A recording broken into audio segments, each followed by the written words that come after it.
Auditions మన మనబరి శిక్షణ పిలుపులతో జరిగితే ఆ రచ్చ చూడటానికి మీరు సిద్ధమా మరి? ఇప్పుడు ప్రవేశం సి తరగతి చెందిన మా చిన్నారులు మీ ముందుకు వస్తున్నారు. వీరి గురువు లక్ష్మీ ప్రసన్న గారు. గట్టి చప్పట్లతో వారిని ఆహ్వానిద్దాం.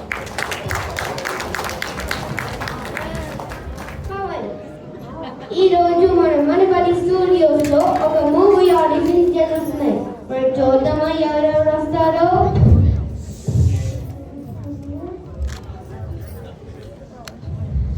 అరే రాజ్బాబు చెప్పలా, నదేజ్ కాలేదు. కావాలంటే స్పిల్బర్గ్ చెప్పు.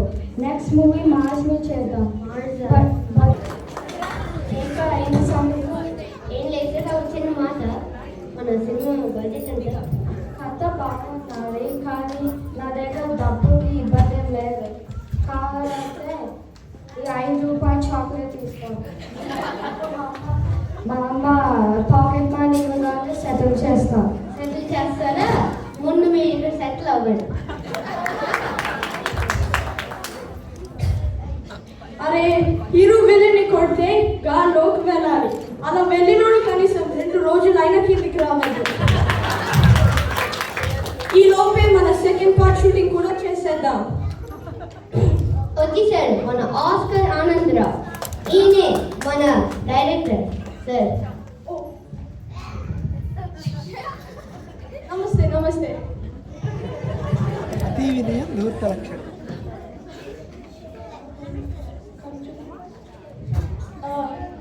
ఓ మన ఖర్చు కక్కరాజు వచ్చారా? అంతకీ బడ్జెట్ గురించి ఏమంటుంది? కోట్లు ఇస్తారంట. అవునా? కాకపోతే ఇంకా అమ్మ పాకెట్ మనీ ఇవ్వాలంట. అవునా? అయితే కార్ బదులు సైకిల్ మీద చేయాలి, చేజింగ్. ముందు మీరు ఇక్కడ కూర్చొని తీరిగా ఆలోచించండి.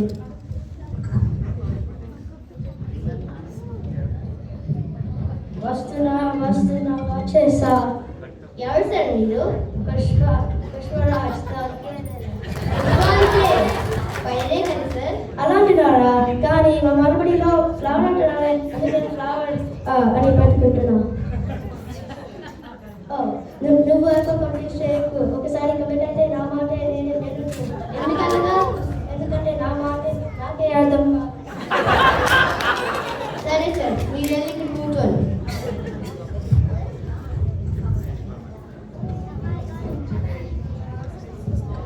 హీరో వచ్చేసాడు. మన హీరోయిన్ ఏది?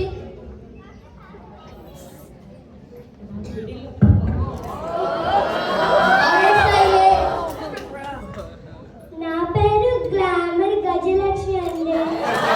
సినిమా చేయాలంటే 2 చాక్లెట్లు, 1 ఐస్ క్రీమ్ అడ్వాన్స్గా ఇవ్వాలండి.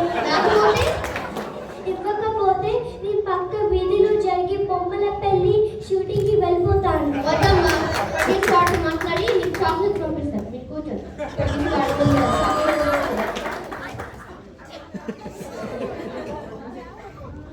ఇప్పుడు మన డాన్స్ మాస్టర్ రితం రమ్యాని స్టేజ్ మీద పిలుద్దామా?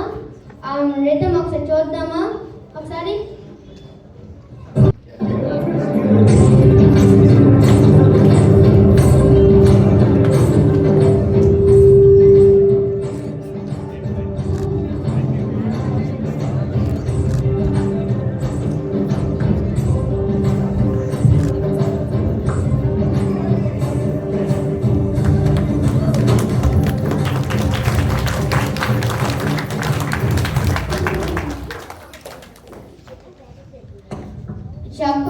చాలా బాగా చేసింది కదా. క్లాస్ లేవా? నేను డాన్స్ చేయడానికి రాలేదండి, నేను డాన్స్ నేర్పించడానికి. ముందు నాకు ఒక హార్లిక్స్ అండ్ బిస్కెట్స్ పంపించండి. సరిపోయింది. పచ్చేసి అక్కడ సెట్ చేస్తారా? ఇలా మీరు కూర్చోండి.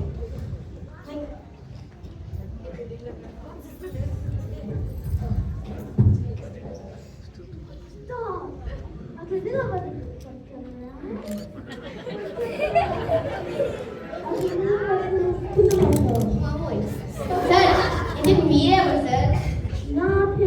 షటర్ శంకర్. నేను ఒక ఫోటో తీస్తే మనల్ని మరి ఫోటోలో రావాల్సిందే. చూద్దాం నా ఫోటో వస్తుందో లేకపోతే నా ఫ్రెండ్ కళ్యాణ్ గారి ఫోటో వస్తుందో. లేకపోతే మీరు వెళ్ళి కూర్చోండి.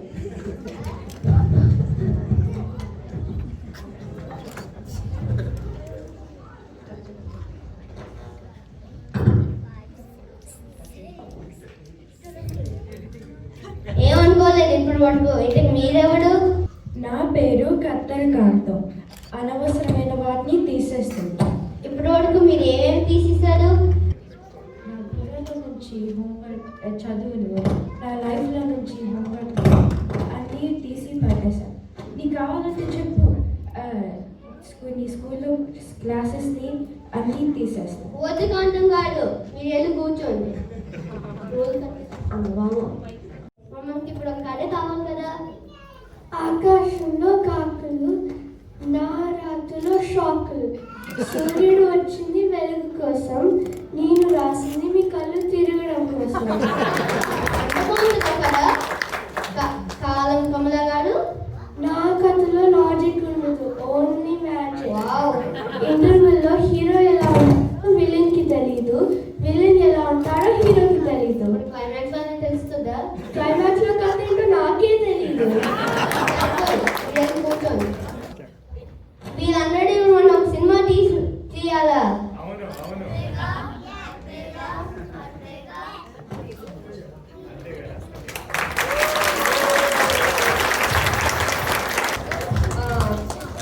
మీకు ఈ స్కిట్ ఎలా అనిపించిందండి? మీరు నమ్మరండి, అంటే ఇది పేరెంట్స్కి అయితే ఖచ్చితంగా తెలిసి ఉంటుంది. అంటే ఓన్లీ ఎస్టర్డే మాత్రమే అండి వీళ్ళకి స్కిట్ తెలుసు.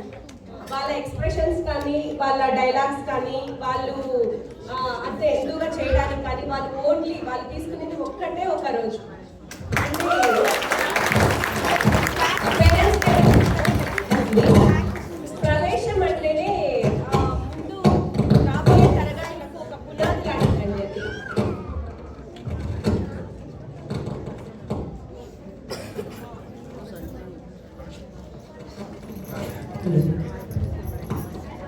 చెప్పినట్లు ప్రవేశం అంటేనే అదొక పునాది అనమాట.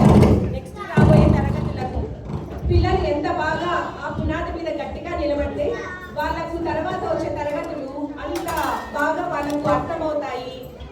అదేవిధంగా వాళ్ళు కూడా తెలుగు అంటే కూడా ఉత్సాహం చూపిస్తారు.